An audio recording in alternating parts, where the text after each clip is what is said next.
And I was there as General Secretary of the Bombay Union of Journalists. And we suggested a workers' march through the city to show communal, inter-community solidarity. And someone said, "Are you crazy? My workers are Kamgar Agadi in the day and Shiv Sena in the night." The secular democratic movement in our country, which was so powerful, has surrendered space, surrendered specifically in the cultural space. I mean, they might do good work with, trade union activities or all kind of economic demands, but the cultural space has been surrendered, and that is the space that the RSS captured right from the beginning. Even when they were banned and after they got unbanned, they reinvented themselves as a cultural body. That is how the whole country's mind has been shifted. Okay, I just wanted to say that whether it was Jaimal Singh Patna or Baldev Singh Maan, of course, Baldev Singh you don't have on camera, but you have Patna. And I suddenly remembered from Ram Ke Naam, you had Lal Singh. Lal Das, who was also very mysteriously killed. And he was also carrying evidence on the demolition to Delhi. The slice of history that you managed to catch, I know it's, you've said in several interviews that it's not something you set out to do, but the arc of your work seems to cover a complete slice of not just Indian contemporary history, but I think even world patterns. So working class organization, working class solidarity, and now you have working class communalism. Sometimes, yeah. Because Bombay 1993, you had the unions becoming launching pads of attacks on minorities. Yeah. And you also had during COVID, workers' codes bill passed at the center and in 10 states, which have increased working hours to about 14 hours in some states, 10 hours in some states. Yeah. So how do you see? So, with this film, it became part of what you can now see as a kind of a trilogy. And over from mid-80s till the mid-90s, earlier I was making films on working class issues, but then the rise of communalism, not just Khalistan movement and Sikh fundamentalism, but rise of Hindu fundamentalism. And so I was just filming like a shotgun approach. I was not thinking about what the film is going to be. I was, for a long time, I just recorded. I went to places, like I went to Rajasthan when the Sati took place in 87. Devrala. Yeah. Then in fact, this film began because the first things I shot were the victims of the massacre in Delhi after Indira Gandhi's assassination, those women that you... Trilokpuri and all those areas. So then I was sitting with that footage. I'd shot in many places. I didn't want to make a film on Punjab unless I could contribute in some way that was useful. And I didn't know how to do that until I met Inqalabi Ekta Kendra people who were taking Bhagat Singh's Jatha through the countryside, and then I went along with them. So yeah, it fell into place by doing it. And then when I was editing it, then I separated these three. I made Ram Ke Naam separately, this separately, and Father, Son, and Holy War. Yeah, because though I mean thematically there's similarity, but they also in one sense follow a very. I mean, you do manage to catch I mean, as a journalist, I would say you also manage to get footage which is extremely valuable footage, which is not quote unquote otherwise covered in other sections of the media for whatever reasons. Now for obvious reasons, but even then, you wouldn't see a media covering processes like, say, the Hindu Socialist Association going through villages. That kind of. It is an investigation in a sense, but people at the center. with the people at the center. I was intrigued by the first film as well, Time to Rise, because if you look at the state of unionization now and you look at the condition of the working class and the fragmentation in the working class completely, and the service industry coming up, the gig workers, I mean, you have so many different, it's extremely difficult now to organize. Yeah.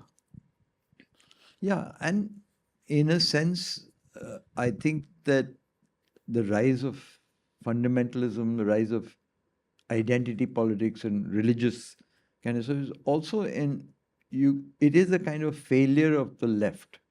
Failure of the left in the sense of, because India, when it became independent, was made independent by people from the left, the socialists and Gandhians, all of that. And then over time, the rise of these forces. And I mean, I remember when I couldn't show, unions told me not to show Ram Ke Naam in their union meetings. Because Mumbai or? Yeah, in Mumbai, because and progressive unions who were worried that if we showed Ram Ke Naam, then the workers would sort of get alienated. They would think that we're... Well, interestingly, we had a big meeting with Mrinal Tai Gore and Datta Samanji soon after the demolition. And I was there as General Secretary of the Bombay Union of Journalists. And we suggested a workers' march through the city to show communal, inter-community solidarity. And Saman said, "Are you crazy? My workers are Kamgar Agadi in the day and Shiv Sena in the night." Yeah. Yeah, so that is a surrendering of space that has happened over time, which we are completely on the back foot now. We have to beg and plead to show secular content. Also, what intrigues me is that where are the spaces now, Anand? I know groups are trying in Mumbai constantly to do things on the street and do things in public spaces. Last week you were with Vipin Tripathi when we know what happened. But there are no spaces left now virtually because of the clampdown on the one hand by the courts, and on one hand, the courts is a state as well. So in judiciary is also the state. So I just wanted to ask that we're actually seeing a very different form of the state now, whether it's the executive, legislature, or the judiciary. And I've not revisited that film recently, but the one that you made on Bombay, our city. Yeah, I unfortunately couldn't come. But when you talk about Bulldozer Raj and when you talk about Bulldozer Baba and the JCB crane becoming the symbol for elections, for majoritarian Hindutva rule, and then you see Muslim homes being, largely destroyed, but not only. And I mean, I was with Jignesh Mevani just 3 days back, and he's going to be leading a march to Chief Minister Gujarat's residence on the 15th of this month, because he says out of the 27,000 homes that have been destroyed, with the Muslims they celebrated, but also Adivasi and Dalit homes were destroyed, which were not celebrated in the media. So they managed to divide the working class by saying, see, we've got the Muslims, who are the Bangladeshis and etc., and their homes have now been reduced to rubble. But actually they were also destroying homes of other vulnerable communities. So the homeless and the working class and their homes and that vulnerability also seems to have come full circle. Yeah. And then the other thing in your films, on the one hand, a complete commitment to Gandhi, or a awe of Gandhi, or however you say that, also of the revolutionaries, but also Ambedkar. So how would you traverse that and explain? So in this film, there's no Gandhi. No, I know, but generally, I'm talking about the last film and many films. Yeah, so I'm talking beyond this. As I said, I think that this was the spectrum that fought the British, that got independence, and this is the spectrum that... Ribbons of Peace had a Yeah, so I think that is a part of me that won't go away. And I see no contradiction. I in fact, have always, through my films, tried to bring forces together. Even in Prisoners of Conscience, which you showed yesterday, they were interviews from people, very broad spectrum of people who fought emergency or were in jail.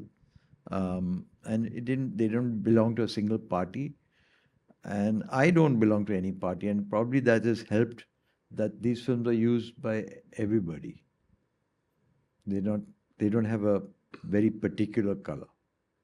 Yesterday was 2nd October, Yeah. and it was also Vijayadashmi. Yeah. And, And there was the release of the RSS stamp yeah. by the Prime Minister. And it's 100 years of the RSS, 100 years of the CPI, undivided, and 100 years of Periyar.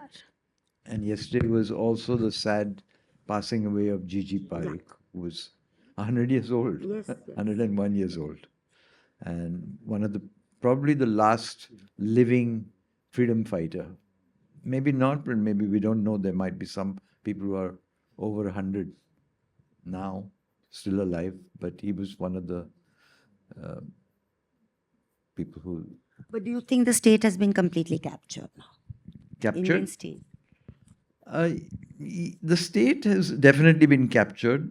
I don't think people's minds are completely captured, but they're halfway there.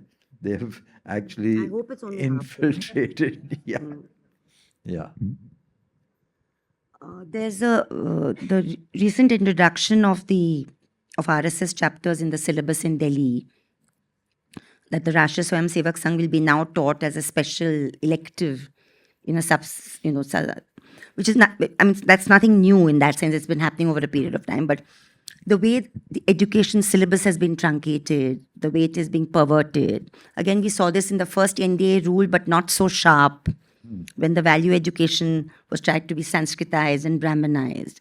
I mean, how would you see films like yours, the films that you've shown? I mean, I would really believe that if they were shown as a kind of a retrospective thing to certain age groups, it would make a difference.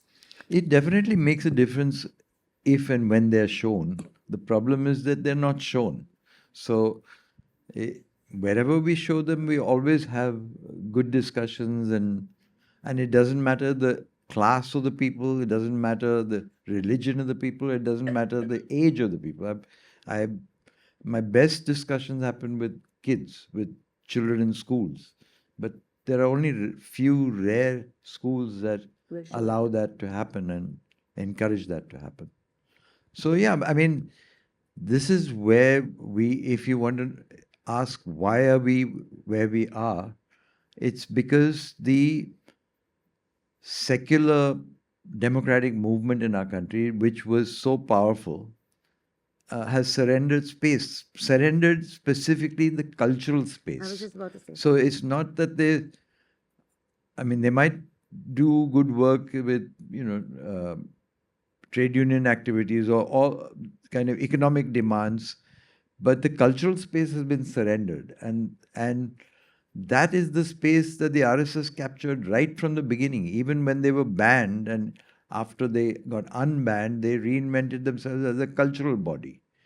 And as a cultural body, they have, that is how the whole country's mind has been shifted.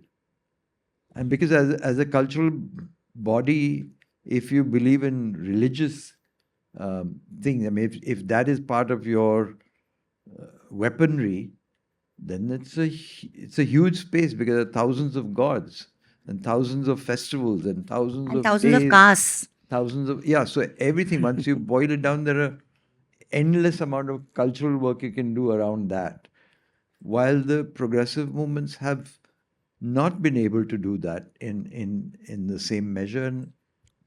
And I've been fighting with the lefts wherever they were in power, saying you have so many venues that you can give us and show our work. If we identify across the country the spaces that could be made available for this work, and this work which is not being done. Thank you so much, T-Star. Thank you so much, Anand. And thank you for being a lovely audience. See you tomorrow. Have a good night.